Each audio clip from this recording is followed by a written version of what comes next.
Napinigay sa pagkuwapa. Mamaya na, kumain na lang muna. Kalimot na naman dahil ko eh. Wala kasi design ng plastic labo. Asan niya gibutang? Siya yun lang po. Gamit gahapon. O ganina. Nagpunga o plastic labo. Tatlo. Kain na tayo, guys. Yes. See you na. Ha? Ewan ko kung masarap. Kain na tayo. Kumain ko ng gulay yan yan.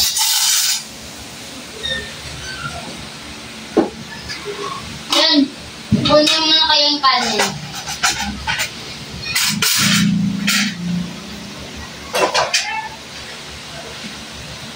May lalim kasi ang tokolat.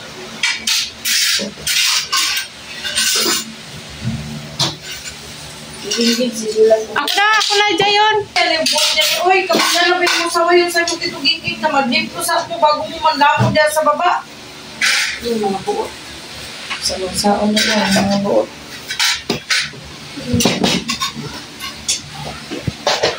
Ano ito naman? Ano pa ba gagawin mo yan? Dapat nagbili kayo ng maliit dahil na lamisa. Asan pala yung binigay kong lamisa sa'yo? Na puti. Ando, nalipos na.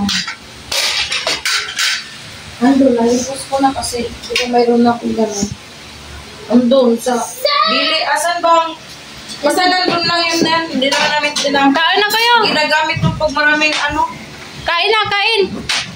Where's the... Diyan na yan sa baba sila kasi uot-uot lang mag-misa-misa.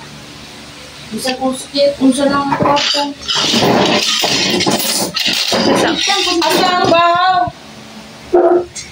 Ay, sa day. Mag-ano lang ko. May friend Ayaw niya nang tayo. Sige. Kain sa ikaw. Mag-video lang ko. Kayo lang sa una. Hindi, mayroon ako ano. Ito. Ulam. Tunga ko na nato pati kay damo kay kaayo. Tunga kayo. Hindi na ito chicken! Ano yung mga anak, day? Basawayon, day. Yung chicken? Ito yun. Ba't na dayan na nag-chicken ka din naman ah. Makdo ka din naman. Kung kasalanan ba ng ate mo na inurot mo, ikaw talaga. Wala. Eh siya kasi, bahay niya yan, hindi niya naubos. May birthday kasi kanina. Oh, tapos? Tapos, binigay sa akin. Siya, birthday na classmate niya, meron siya. Iinurot naman yan. Di ba? Tingnan mo na yan, tate. Luot. 2 minutes.